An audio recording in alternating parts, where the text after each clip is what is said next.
ஒரு எக்ஸாமுக்கு அப்ளை பண்ணும்போது, தயவு செஞ்சு இந்த மாரி மிஸ்டேக்க பண்ணிட வேணாம். அண்ட் எஸ்பிஐ கிளர்க்குக்கு இன்னும் கொஞ்ச நேரம் தான் இருக்கு. டைம் அப்ளை பண்ண. போய் அப்ளை பண்ணிடுங்க.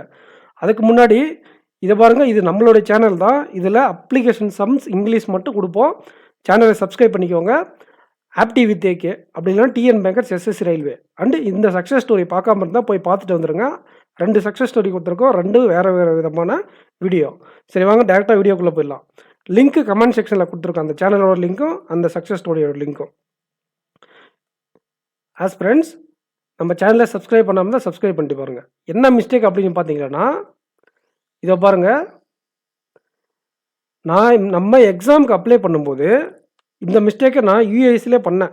அதனால என்னால எக்ஸாம் போய் எழுத முடியல. ஸோ லாஸ்ட் டேட்ல அப்ளை பண்ணக்கூடாது. கொஞ்சம் இதுக்கு முன்னாடியே அப்ளை பண்ணிடணும். கொஞ்சம் ஒரு நாளைக்கு முன்னாடி அட்லீஸ்ட் 1 டேக்கு முன்னாடியாச்சு நீங்க பேமெண்ட் காசு இல்லைன்னா கூட நிறைய பேர் காசு இல்லாம அப்ளை பண்ணாம வச்சிருப்பீங்க. அண்ட் அப்ளை பண்ணிட்டு பேமெண்ட் மட்டும் பெண்டிங் வச்சிருப்பீங்க. எப்படியாவது உருட்டி பெரட்டி 1 டேக்கு முன்னாடி பேமெண்ட் ரெடி பண்ணி கட்டிடுங்க.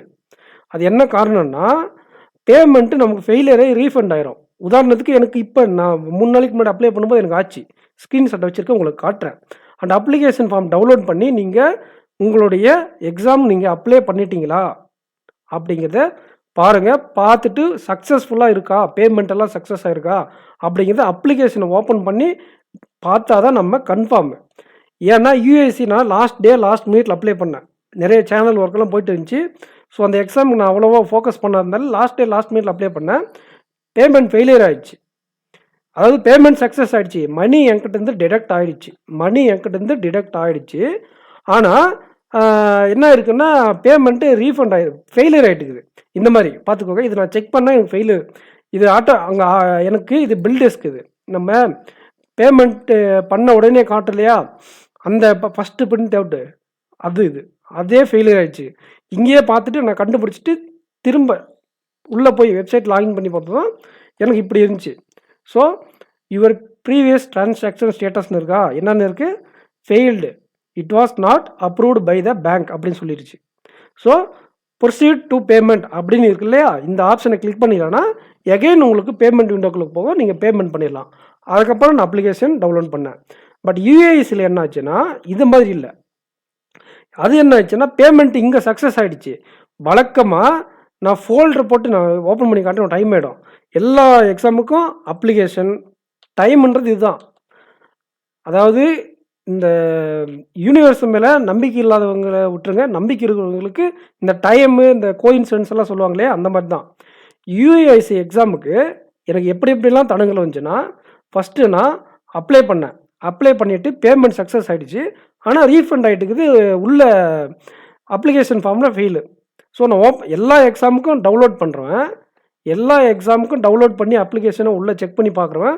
அண்ட் பிரிண்ட் அவுட் போட்டு வச்சுப்பேன். ஏன்னா உள்ளே இருக்கிற அந்த சிக்னேச்சர் இருக்கு இல்லையா, உள்ளே நம்ம அப்ளிகேஷனில் அப்ளை பண்ண சிக்னேச்சர் கரெக்டாக இருக்கா, ஹேண்ட் ரிட்டன் டிக்ளரேஷனாக கரெக்டாக இருக்கா, தம்பெல்லாம் கரெக்டாக இருக்கா, ஃபிங்கர் பிரிண்ட் எல்லாம் கரெக்டாக இருக்கான்னு செக் பண்ணணும்.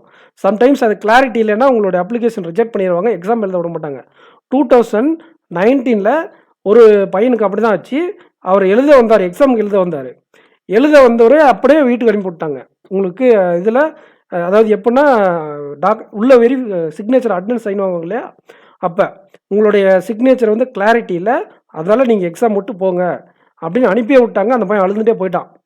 ஸோ அந்த மாதிரியெல்லாம் நடக்கலையா. அதுதான் அப்போ யாரோ மீம்ஸ்னு ஒரு சேனல் இருந்துச்சு.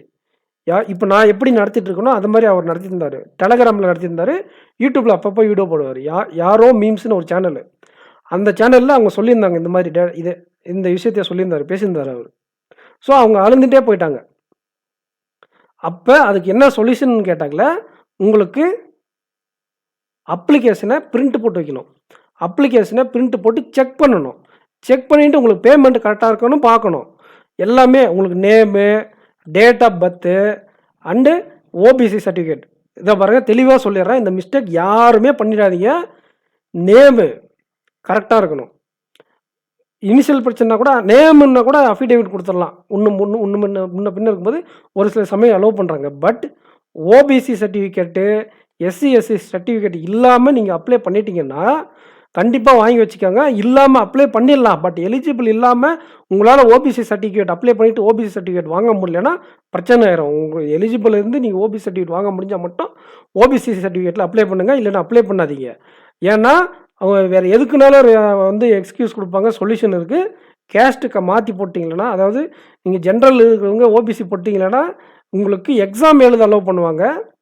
எல்லாமே நடக்கும். கடைசியாக வேலை மட்டும் தர மாட்டாங்க. நிறைய பேர் எஸ்சி எஸ்டியில் அப்ளை பண்ணி எக்ஸாம் போய் எழுதிட்டு வருவாங்க.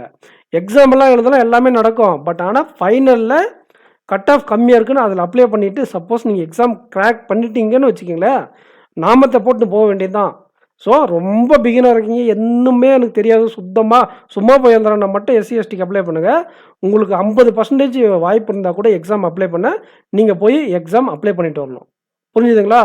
ஃபஸ்ட்டு மிஸ்டேக்கு என்னது? அப்ளிகேஷன் டவுன்லோட் பண்ணி செக் பண்ணாமல் இருக்குது. ரெண்டாவது மிஸ்டேக்கு லாஸ்ட் டேட்டில் அப்ளை பண்ணுறது. நான் அன்றைக்கி ஏன் செக் பண்ணல, உங்களுக்கு ஏன் பண்ணலன்னா, நான் அன்றைக்கி அப்ளை பண்ணும் போதே 10:30 டைமு, 10:30க்கு டயர்டாக இருந்துச்சு எனக்கு. 10:30லேருந்து 12 முடியுது. நான் பண்ணதே அந்த ஒரு 15 மினிட்ஸில் அப்ளை பண்ணிட்டேன். ஏன்னா என் கம்ப்யூட்டரில் ஆல்ரெடி எல்லா டேட்டாவும் இல்லை. அது என்ன சின்ன டக்குன்னு எத்தனை அப்ளிகேஷன் போட்டிருக்கேன், டக்குன்னு போட்டு முடிச்சிட்டேன். ஒரு 15 நிமிஷத்தில் அப்ளை பண்ணிட்டு டக்குன்னு போட்டு தூங்கிட்டேன், எனக்கு டயர்டாகிடுச்சுன்ட்டு. ஸோ அந்த டயர்டு இல்லாமல் இருந்தால் நான் அப்ளிகேஷன் பிரிண்ட் போட்டு செக் பண்ணி பேமெண்ட்டெல்லாம் ஆயிருக்காண்டு. எனக்கு எப்போ பேமெண்ட் வந்து நமக்கு -750 இல்லை -850 750 சம்திங் 740 850 1180 நினைக்கிறேன், ஏதோ ஒன்று. நமக்கு அமௌண்ட் டிடக்ட் ஆகிடுச்சு. அமௌண்ட் டிடக்ட் ஆனதும், அதாவது ஆமாம் 750 தான் நினைக்கிறேன், யூனியன் பேங்க்குக்கு 1180 அமௌண்ட் டிடக்ட் ஆனதும் நான் என்ன பண்ணிட்டேன், ஓகே பேமெண்ட் சக்ஸஸ் ஆகிடுச்சு. சரி அப்ளிகேஷன் பிரிண்ட் போடலைன்னா நமக்கு ரோல் நம்பர் இருக்குது, நம்ம எக்ஸாம் வரல, போயிட்டு எக்ஸாம் வரும்போது அந்த ரோல் நம்பர் நம்மக்கிட்ட இருக்க ரோல் நம்பர் வச்சு போட்டுக்கலாம் அப்படின்ட்டு நான் வந்துட்டேன். கடைசியாக பார்த்தா பேமெண்ட்டு ஒரு 2 டேஸ் ஆஃப்டர் பார்த்தாக்கல அமௌண்ட்டு வந்து 1000 ரூபாய் அதிகமாகுது என் அக்கௌண்ட்டில். செக் பண்ணி பார்த்தா எப்படா வந்திருக்கோம், இதான் செலவு பண்ணாமல் வந்திருக்கோம், எப்படி வந்துச்சுன்னே தெரியல எனக்கு.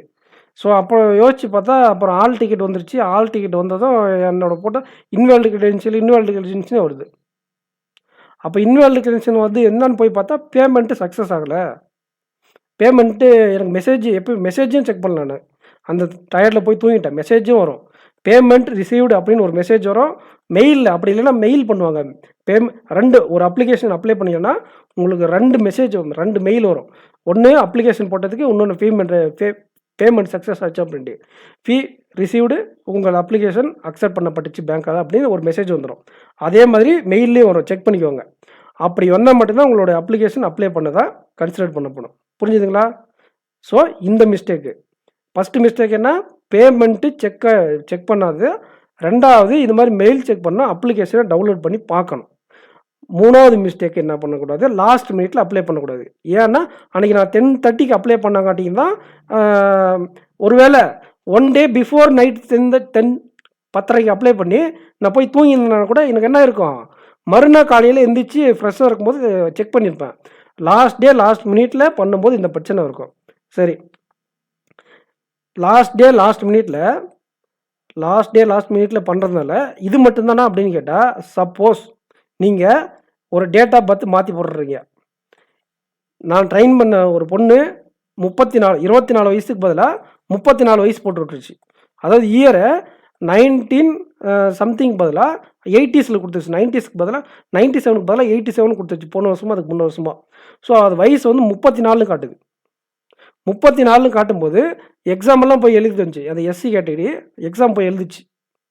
அப்போ என்ன பண்ணுச்சு, அப்ளை பண்ண டைம் கிடைக்காது. அந்த மாதிரி மிஸ்டேக் பண்ணிங்கன்னா, இது எதுக்கு சொன்னேன்னா, சப்போஸ் அந்த மாதிரி டேட் ஆஃப் பர்த் மாற்றி போட்டுறீங்க, அப்படி இல்லையா ஓபிசி சர்டிஃபிகேட் பதிலாக மாற்றி போட்டுறீங்க, ஏதோ ஒரு மிஸ்டேக் அப்ளிகேஷனில் மிஸ்டேக் பண்ணிட்டீங்க தெரியாமல், இல்லைனா அந்த கீபோர்டு ஏதோ ஒர்க் ஆகலை, ஏதோ ஒன்று நேம்லையோ எங்கேயோ ஒரு மிஸ்டேக் பண்ணிட்டீங்க. அப்போ என்ன பண்ணலாம், அப்ளை பண்ண டைம் வேணும். இப்போ லாஸ்ட் 4 ஹவர்ஸ் 5 ஹவர்ஸில் நீங்கள் அப்ளை பண்ணும்போது என்ன ஆகுன்னா, உங்களுக்கு அந்த டைம் கிடைக்காது. ரெண்டாவது, இந்த பேமெண்ட் ஃபெயிலியர் இருக்கு இல்லையா, அந்த பேமெண்ட் ஃபெயிலியருக்கு ஒரு சொல்யூஷன் இருக்குது. ஒரு சில நேரத்தில் உங்களுக்கு பாருங்க கரண்ட்டே போகுது.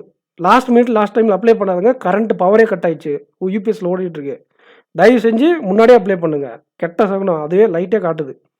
அதாவது உங்களுக்கு லாஸ்ட் டைமில் அப்ளை பண்ணும்போது இந்த மாதிரி ஏதாவது மிஸ்டேக் பண்ணிட்டீங்கன்னா அதை சேஞ்ச் பண்ண முடியாது. நிறைய பேர் என்ன பண்ணுறாங்க, ஃபிங்கர் பிரிண்ட்டை மாற்றி போட்டுறது. அதாவது போட்டோ கூட ஓகே தான், அக்செப்டபிள், பழைய போட்டோ கூட அக்செப்ட் பண்ணிக்கிறாங்க. இந்த இது ஹேண்ட் ரிட்டன் டிக்ளரேஷன். இந்த ஹேண்ட் ரிட்டன் டிக்ளரேஷனே எஸ்பிஐக்கு தனியாக இருக்குது. எஸ்பிஐ பிஓ கிளர்க்குன்னு தனி, அண்டு ஐபிபிஎஸ்க்குன்னு தனி. அப்போ நீங்கள் ஐபிபிஎஸ்க்கு வரக்கூடிய அப்ளிகேஷன் தூக்கி இங்கே போட்டுட்டு இதனால் மிஸ்டேக் பிரச்சனை வருமா எனக்கு இது வரைக்கும் ஒரு 50 மெசேஜுக்கு மேலே கமெண்ட் செக்ஷன்லையும் டிஎம்லையும் டெலகிராம் குரூப்லையும் கேட்டீங்க. நான் எல்லா இடத்துலையும் என்ன சொல்கிறேன்னா, இது வரைக்கும் அந்த மாதிரி மாற்றி போட்டவங்களுக்கு பிரச்சனை ஆகலை. பட் ஆனால் இந்த வருஷம் பிரச்சனை பண்ணால் என்ன பண்ணுறது? ஒருவேளை இது உங்கள் மைண்டில் ஓடிட்டு இருந்தால் தயவு செஞ்சு போய் ரீஅப்ளை பண்ணிடுங்க. ரீஅப்ளை பண்ணிட்டீங்களன்னா அப்போ எது எனக்கு ஆல் டிக்கெட் வரும் அப்படிங்கிறது டவுட்டு. அதுக்கு என்ன சொல்யூஷன்னா, 2 அப்ளிகேஷன் நீங்கள் போட்டிருக்கீங்கன்னா லாஸ்ட்டாக எது அப்ளை பண்ணீங்களோ அந்த அப்ளிகேஷனுக்கான ஆல் டிக்கெட் தான் உங்களுக்கு வரும். அந்த அப்ளிகேஷன் மட்டும்தான் வேலிடேட்.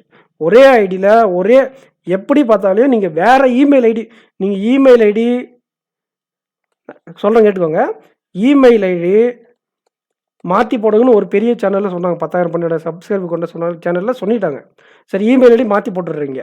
ஆனால் உங்களுக்கு வந்து பார்த்தீங்கன்னா ஆதார் ஐடி என்னத்தி போடுங்க. உனக்கு பதில் உங்கள் அப்பாவதோ உங்கள் அக்காவதோ உங்களுடைய அண்ணாவதோ போட முடியுமா? போட முடியாதுல்ல. ஆதார் எல்லாருக்கும் ஒன்று தானே. ஆதார் ஐடி இதில் கேட்டிருக்காங்க இல்லையா? ஆதார் ஐடி கேட்கும்போது அப்போ ஈச் கேண்டிடேட்டுக்கு ஒரே சான்ஸ் தான், ஒரு அப்ளிகேஷன் தான். அது எதுன்னா நீங்கள் 2 அப்ளிகேஷன் 10 அப்ளிகேஷன் கூட போடுங்க. எந்த அப்ளிகேஷன் நீங்கள் லாஸ்ட்டாக அப்ளை பண்ணீங்களோ அந்த அப்ளிகேஷன் வேலிட். சப்போஸ் உங்களுக்கு 2-3 ஆல் டிக்கெட் வந்தால் கூட எந்த அப்ளிகேஷன் லாஸ்ட்டாக அப்ளை பண்ணீங்களோ அந்த அப்ளிகேஷனுக்கான ஆல் டிக்கெட்டில் போய் எக்ஸாம் எழுதிடுவாங்க. ஓகேங்களா? மேக்ஸிமம் 2 அப்ளிகேஷன் ஆல் டிக்கெட் வராது. அப்படி சப்போஸ் பை சான்ஸ் டெக்னிக்கல் ஏரில் வந்தால் கூட லாஸ்ட்டாக எந்த எக்ஸாம் அப்ளை பண்ணீங்களோ அந்த ரோல் நம்பர், அந்த ரிஜிஸ்ட்ரேஷன் நம்பரை நோட் பண்ணி வச்சுக்கிட்டு அந்த எக்ஸாமில் போய் எழுதிட்டு வரணும். ஸோ டைம் ஆகிட்டுருக்கு. நான் வீடியோ கட் பண்ணிவிட்டு நான் வீடியோ போஸ்ட் பண்ணணும். இப்போயே டைம் ஆகிடுச்சு. ஸோ நெக்ஸ்ட் வீடியோவில் மீட் பண்ணலாம்.